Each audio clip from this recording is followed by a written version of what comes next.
சாலையை கடக்க முயன்ற அடுத்த நொடியில் வனத்துறை அதிகாரிகளுக்கு நேர்ந்த சோகம். அரசு பேருந்தில் நேருக்கு நேர் மோதியதில் தரதரவென இழுத்துச் சென்ற கோர விபத்து.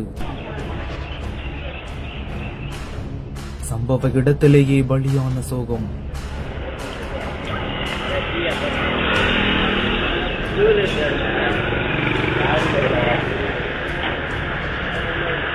கிருஷ்ணகிரியில் இருந்து சிங்காரப்பேட்டை வரை தேசிய நெடுஞ்சாலையில் வைக்கப்படும் மரக்கன்றுகளை ஆய்வு செய்வதற்காக 26 வயதான திவாகரன் மற்றும் 34 வயதான கார்த்திகேயன் என்ற வனத்துறை அதிகாரிகள் இருவரும் இருசக்கர வாகனத்தில் வந்துள்ளனர். வேலையை முடித்துவிட்டு தேன்கனி கோட்டை நோக்கி சென்று கொண்டிருந்த போது கோடம்பாண்டப்பட்டி பகுதியில் வந்தபோது பெட்ரோல் பங்க் அருகே சாலையை கடக்க முயன்றதாக தெரிகிறது.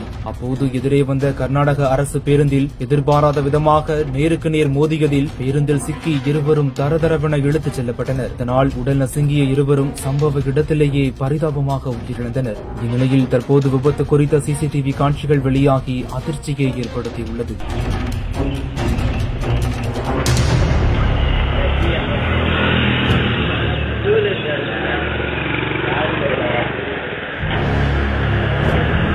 MCR Pure Cotton Club, formals and casual shirts.